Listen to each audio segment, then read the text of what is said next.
नमस्कार दोस्तों, स्वागत है आप सभी का जी नौकरी चैनल पर। दोस्तों, इस वीडियो में हम स्टार्ट करने वाले हैं आगामी जो परीक्षाएं उत्तर प्रदेश पुलिस की, उत्तर प्रदेश पुलिस या जेल वार्डन या फायरमैन की जितने भी पद हैं वो अक्टूबर या अगस्त के माह में डेट शीट आ चुकी है और उसके हिसाब से हमने ये वीडियो चालू की है और ये है पार्ट फर्स्ट। चलिए स्टार्ट करते हैं। GK for UP police. किसने मुगल सेना में सबसे अधिक राजपूत मराठा सेनापतियों को रखा था? तो किसने रखा था? इसका जो सही आंसर है वो है औरंगजेब ने। फ्रेंड, आपने सुना होगा जो सबसे ज़्यादा हिंदू जो सैनिक हैं वो सबसे ज़्यादा रखे गए थे वो औरंगजेब के शासनकाल में भर्ती कराए गए थे। हिंदू जो थे सेनापति थे, ठीक है। औरंगजेब के शासनकाल में राजपूत और मराठा सेनापतियों का सबसे ज़्यादा रखा गया था और ये भी फ्रेंड हिंदू थे। तो याद रखिएगा, औरंगजेब की जो मृत्यु हुई थी वो करीब 1707 में हुई थी और औरंगजेब पहला ऐसा शासक था जिसने दक्षिण भारत तक राज किया था। अगला क्वेश्चन देख लेते हैं, क्वेश्चन 2। दिल्ली का वह प्रथम शासक कौन था जिसने दरबार में गैर इस्लामी प्रथाओं का प्रचलन प्रारंभ किया? तो वो था बलबन। तो बलबन ने एक मध्यकालीन शासक था जिसने दरबार में गैर इस्लामी प्रथाओं का प्रचलन प्रारंभ किया। इसने फ्रेंड्स सिजदा और पेबोस की प्रथा चालू ही कराई। क्वेश्चन नंबर 3 देख लेते हैं। यह कथन किसका है?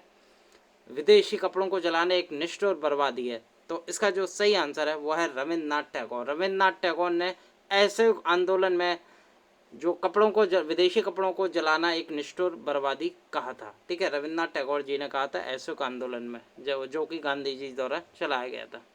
चौथा क्वेश्चन देख लेते हैं। हिंद स्वराज मूलतः जिस भाषा में लिखी गई थी वह है। तो किस भाषा में लिखी गई थी? मूलतः यह गुजराती भाषा में लिखी गई थी और ये गांधी जी ने, महात्मा गांधी जी द्वारा लिखी गई थी। करीब 1910 में इसे बैन कर दिया गया था अंग्रेजी सरकार द्वारा भारत में। पांचवा क्वेश्चन देख लेते हैं। निम्नलिखित में से कौन क्रांतिकारी गोरखपुर जेल में फांसी पाया था? यानी कि किसे गोरखपुर जेल में फांसी दी गई थी? तो किसे दी गई थी? इसका जो सही आंसर है वो है राम प्रसाद बिस्मिल को गोरखपुर जेल में फांसी दी गई थी। और ये फ्रेंड काकोरी जो ट्रेन रॉबरी थी उसके परिप्रेक्ष्य में दी गई थी। उसमें दोषी पाए गए थे, उनको ये फांसी दी गई थी। रोशन सिंह को भी फांसी दी गई थी इलाहाबाद जेल में और राम प्रसाद बिस्मिल को दी गई थी गोरखपुर जेल में। याद रखना, रोशन सिंह भी पूछा जा सकता है, इन्हें इलाहाबाद जेल में दी गई थी फांसी। छठा क्वेश्चन देख लेते हैं। और फ्रेंड्स, ये भी पूछा जाता है काकोरी जो कांड था, जो ट्रेन लूट थी, वो कब हुई थी? वो 1925 में हुई थी, ठीक है। याद रखना, 1925 में।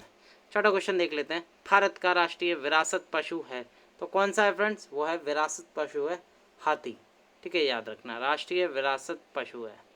सातवां क्वेश्चन देख लेते हैं फ्रेंड। भारतीय राष्ट्रीय कांग्रेस के प्रथम मुस्लिम अध्यक्ष कौन थे? काफ़ी इंपॉर्टेंट फ्रेंड्स, कौन थे? तो वो थे बहरुद्दीन किदवई, ठीक है। याद रखना, बहरुद्दीन किदवई। और फ्रेंड मुझे कमेंट में ये और बताएगा इन्होंने राष्ट्रीय कांग्रेस की अध्यक्ष कब करी थी प्रथम मुस्लिम में, कौन से सन में करी थी, ठीक है। ये मुझे कमेंट में बताएगा, ये आपके लिए क्वेश्चन है। और जो भारतीय राष्ट्रीय कांग्रेस की जो स्थापना है वो 1885 में हो गई थी, ठीक है। अगला क्वेश्चन देख लेते हैं, आठवां। 1857 के विद्रोह के बारे में सर्वप्रथम इसे भारत की स्वतंत्रता की पहली लड़ाई कहा था। तो किसने कहा था फ्रेंड? काफ़ी इंपॉर्टेंट, तो वो कहा था वी.डी. सावरकर ने। फर्स्ट वार ऑफ इंडिपेंडेंस कहा था इन्होंने वी.डी. सावरकर ने। नवा क्वेश्चन देख लेते हैं। निम्नलिखित में से सागरों में किस में न्यूनतम लवणता पाई जाती है? यानी कि जो कम खारा है या न्यूनतम लवणता पाई जाती है, किस में पाई जाती है? तो इसका जो सही आंसर है बाल्टिक सागर में सबसे कम लवणता पाई जाती है। और जैसे भूमध्य सागर और लाल सागर है, तो फ्रेंड्स सुएज कैनाल आपने नाम सुना होगा। तो सुएज कैनाल जो है वो भूमध्य सागर को लाल सागर से जोड़ती है, याद रखना। 10वां क्वेश्चन देख लेते हैं फ्रेंड। उत्तर प्रदेश में सरकारी बंदूक कारखाना कहाँ स्थित है? सरकारी बंदूक कारखाना काफ़ी इंपॉर्टेंट है। तो ये फ्रेंड उत्तर प्रदेश के कानपुर में स्थित है और कानपुर में ही फ्रेंड्स एकमात्र स्टॉक एक्सचेंज भी स्थित है, ठीक है। सरकारी बंदूक कारखाना कानपुर में स्थित है और यही फ्रेंड एकमात्र उत्तर प्रदेश का स्टॉक एक्सचेंज भी स्थित है कानपुर में। 11वां क्वेश्चन देख लेते हैं। संविधान की निम्नलिखित अनुसूचियों में से कौन सी दल बदल विरोधी कानून से संबंधित थी? तो कौन सी संबंधित थी? काफ़ी इंपॉर्टेंट पूछा जाता है एग्जाम में। तो इसका जो सही आंसर है वो है 10वीं। इसे कहते हैं एंटी डिफेक्शन लॉ, या कहते हैं दल बदल विरोधी कानून, ठीक है। ये 52वें संशोधन अधिनियम से आया था करीब सन 1985 में, ठीक है। याद रखना, जब राजीव गांधी लाए थे ये दल बदल विरोधी कानून, एंटी डिफेक्शन लॉ, ठीक है। तो ये 10वीं अनुसूची में याद रखिएगा, ठीक है। 12वां क्वेश्चन देख लेते हैं, भारत को एक संविधान देने का प्रस्ताव संविधान सभा द्वारा पारित किया गया था कब? तो फ्रेंड्स अगर कोई क्वेश्चन मैं गलत बजाता हूँ जल्दबाजी में तो आप मुझे करेक्ट जरूर कीजिएगा कमेंट में बता के, ठीक है। 12वां क्वेश्चन मैंने पढ़ दिया है और इसका जो सही आंसर है वो है 22 जनवरी 1947 को भारत को एक संविधान देने का प्रस्ताव संविधान सभा द्वारा पारित किया गया था। अगला क्वेश्चन देख लेते हैं 13वां, काफ़ी इंपॉर्टेंट। 13वां क्वेश्चन है, 1991 से प्रत्यक्ष विदेशी पूंजी निवेश का सबसे बड़ा हिस्सा किस क्षेत्र में गया है? यानी कि 1991 से बात हो रही है। 13वां क्वेश्चन काफ़ी इंपॉर्टेंट, तो यह है पूंजीगत वस्तु क्षेत्र में 1991 से प्रत्यक्ष विदेशी पूंजी निवेश का सबसे बड़ा हिस्सा गया है, ठीक है। 14वां क्वेश्चन देख लेते हैं। 14वां क्वेश्चन है, समन्वित ग्रामीण विकास कार्यक्रम पूरे देश में निम्नलिखित में से किस योजना में फैला? तो किस योजना में फैला? ये फैला था फ्रेंड छठी योजना, ठीक है, याद रखना, छठी पंचवर्षीय योजना। 15वां क्वेश्चन देख लेते हैं, भारत में विदेशी मुद्रा भंडार में सबसे बड़ा हिस्सा जिसका है तो किसका है? 15वां क्वेश्चन काफ़ी इंपॉर्टेंट पूछा जाता है, तो यह है स्टॉक बाजार में पोर्टफोलियो निवेश में भारतीय जो एक तरह का एफडीआई है, विदेशी मुद्रा भंडार है, में सबसे बड़ा हिस्सा है स्टॉक बाजार में पोर्टफोलियो निवेश, ठीक है। 16वां क्वेश्चन देख लेते हैं, राष्ट्रीय विकास परिषद का मुख्य संबंध किससे है? तो किससे है फ्रेंड्स? 16वां क्वेश्चन काफ़ी इंपॉर्टेंट, 4 ऑप्शन आपके सामने, तो यह पंचवर्षीय योजनाओं के अनुमोदन से है राष्ट्रीय विकास परिषद का मुख्य संबंध। ये यूजुअली पूछा जाता है एग्जाम में। 17वां क्वेश्चन देख लेते हैं, भारत के वाणिज्यिक बैंकों की ग्राहक सेवा सुधार हेतु बनी कमेटी जानी जाती है, तो कौन सी जानी जाती है? वो है गोईपुरिया कमेटी, जो कि भारत के कमर्शियल जो बैंक्स हैं उनके लिए जो कस्टमर सेवा रिफॉर्म्स है उनके लिए कमेटी बनाई गई थी, उसका नाम है गोईपुरिया कमेटी, ठीक है। 18वां क्वेश्चन देख लेते हैं, खाद्य पदार्थों के परीक्षण हेतु निम्न में से किस रसायन को प्रयुक्त किया जाता है? तो किसको प्रयोग किया जाता है? ये किया जाता है सोडियम बेंजोएट को, नाम सुना होगा आपने, खाद्य पदार्थों के परीक्षण हेतु रसायन प्रयोग किया जाता है। 19वां क्वेश्चन देख लेते हैं फ्रेंड, निम्नलिखित में से किसको भविष्य का धातु कहा जाता है? इंपॉर्टेंट क्वेश्चन पूछा गया हर बार एग्जाम में, तो फ्रेंड एल्युमिनियम को ये भविष्य का धातु कहा गया है। 20वां क्वेश्चन देख लेते हैं, आयोडीन युक्त हार्मोन है, किस हार्मोन में आयोडीन होता है? तो काफ़ी इंपॉर्टेंट क्वेश्चन है, ये होता है थायरोक्सिन, ये आयोडीन युक्त हार्मोन कहते हैं थायरोक्सिन को। 21वां क्वेश्चन देख लेते हैं फ्रेंड्स, 21वां क्वेश्चन है, घात करो और छिप जाओ, काफ़ी इंपॉर्टेंट है, के नाम से विख्यात वायरस है, वायरस पूछा है फ्रेंड्स। 21वां क्वेश्चन है, हर बार एग्जाम में पूछा जाता है, तो वो है RSV वायरस, ठीक है, RSV वायरस कहते हैं इसे, जो कि घात करो और छिप जाओ के नाम से जाना जाता है। 22वां क्वेश्चन देख लेते हैं फ्रेंड, निम्न में से कौन कंप्यूटर आंकड़ों की त्रुटियां प्रदर्शित करता है? 22वां क्वेश्चन है फ्रेंड, तो ये बग आता है, ठीक है, कंप्यूटर में कोई चीज़ बग आ जाता है तो ये त्रुटियों को जो एरर आ जाती है कंप्यूटर में उसे कहते हैं बग्स, ठीक है, याद रखना। 23वां क्वेश्चन देख लेते हैं, अति सूक्ष्म समय अंतराल ये कहते हैं नैनो सेकंड से भी कम किस में नापे जाते हैं? क्या नापे जाते हैं? यथार्थ नापे जाते हैं। 23वां क्वेश्चन, तो फ्रेंड ये परमाणु एटॉमिक क्लॉक जो होती है ना उनके द्वारा ही नापे जाते हैं। 24वां क्वेश्चन देख लेते हैं, निम्न में से प्राक्षेपिक मिसाइल कौन सी, प्रक्षेपिक मिसाइल कौन सी है? 24वां क्वेश्चन, तो वो है अग्नि, अग्नि प्रक्षेपिक मिसाइल है।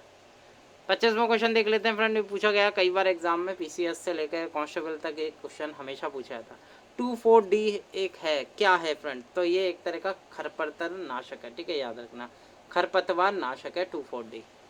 26वां क्वेश्चन देख लेते हैं, वर्तमान लोकसभा में प्रत्येक राज्य के लिए स्थानों का आवंटन निर्धारित है, तो कब से स्थान आवंटित है? तो वो है 2001 की जनगणना पर, ठीक है।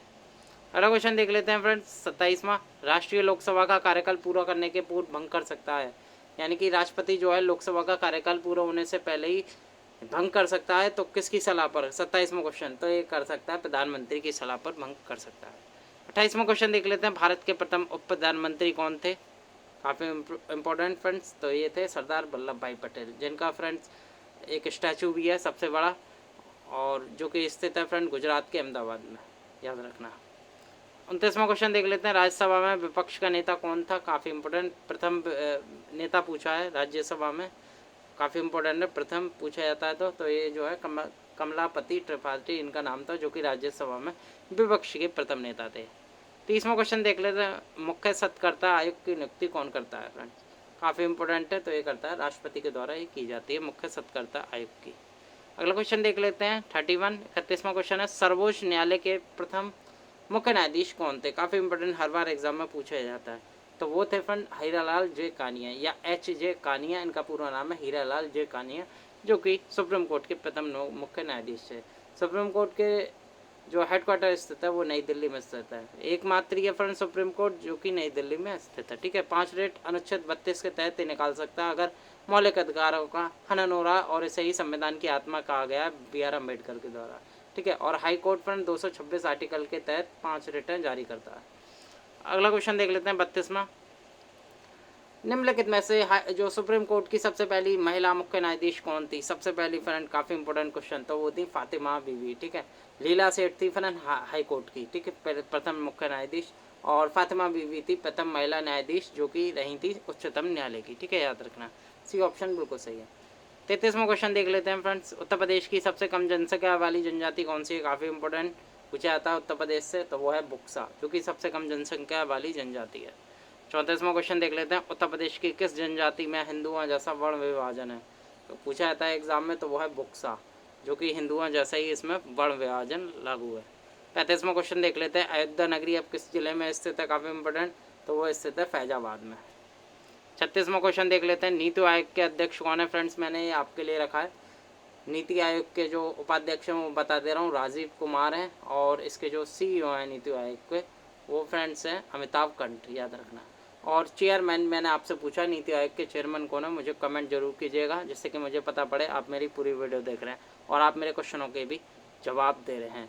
और फ्रेंड नीति आयोग की फुल फॉर्म भी लिख देना, और एक कब इस्टाब्लिश हुआ था, 3 क्वेश्चन इससे ही बनेंगे, तो मुझे कमेंट में ज़रूर बताना। चलिए, नीति आयोग के जो इस्टाब्लिश है वो मैं बता दे रहा हूँ। 1 जनवरी 2015 में नीति आयोग बना था, लेकिन आपको ये बताना है नीति आयोग की फुल फॉर्म क्या है और नीति आयोग के अध्यक्ष कौन है करंटली, तो मुझे कमेंट में ज़रूर बताएं। 37वां क्वेश्चन देख लेते हैं। 20 जुलाई 2018 को केंद्र सरकार के खिलाफ अविश्वास प्रस्ताव सदन के इतिहास का कौन सा अविश्वास प्रस्ताव है तथा पिछले 15 साल में पहली बार है? काफ़ी इंपॉर्टेंट क्वेश्चन फ्रेंड्स, जो कि 18 में आया था नरेंद्र मोदी जी के खिलाफ अविश्वास प्रस्ताव, तो 15 साल में पहली बार है, तो ये था फ्रेंड्स 27वां। ठीक है, याद रखना 27वां था ये। 38वां क्वेश्चन देख लेते हैं। फ्रेंड G7 देशों के विदेश मंत्रियों की बैठक कहाँ संपन्न हुई है? तो ये फ्रेंड अभी हुई है अमेरिका में। ठीक है, जून में ही संपन्न होनी है फ्रेंड्स। और 39वां क्वेश्चन देख लेते हैं। सुप्रीम कोर्ट के अनुसार कितने आयु के बच्चे लिव इन रिलेशन में रह सकते हैं? तो अभी सुप्रीम कोर्ट ने ऑर्डर दिया था, तो कितने आयु के बच्चे रह सकते हैं? तो वो रह सकते हैं 18 से 21 वर्ष तक लिव इन रिलेशन में रह सकते हैं। Last question of the video देख लेते हैं। फ्रेंड्स, आप काम करते हुए थक चुके हैं और आपके अधिकारी आपको और काम देते हैं, तो आप क्या करेंगे? 4 ऑप्शन आपके सामने है, तो इसका जो सही आंसर काम स्वीकार कर लेंगे और पूरा करने की कोशिश करेंगे, या आमतौर पर फ्रेंड्स एक तरह का रीजनिंग जीके में दे देते हैं और आपसे ये क्वेश्चन सॉल्व कराते हैं। तो ऐसा ही क्वेश्चन हमने भी अपनी वीडियो में रखा है। दोस्तों, 40 क्वेश्चन इस पार्ट 1 में हमने समावेश किए थे। मुझे उम्मीद है आपको ये वीडियो बहुत अच्छी आएगी और आप भी इस वीडियो को अपने दोस्तों के साथ ज़रूर शेयर करेंगे और वीडियो को लाइक भी करेंगे। साथ के साथ जो स्टूडेंट अभी इस वीडियो के माध्यम से हमारे चैनल पर नए जुड़ रहे हैं, वो वीडियो को देखकर और अगर अच्छी लगे वीडियो तो फ्रेंड वीडियो को लाइक और चैनल को सब्सक्राइब विद बेल आइकॉन जरूर करें, क्लिक करें, ताकि फ्रेंड अगली वीडियो जो भी आए हमारी उससे कि आपको नोटिफिकेशन मिल जाए और आप हमारी वीडियो देख सकें। चलिए फ्रेंड्स, मिलता हूँ मैं अगले वीडियो के साथ। धन्यवाद।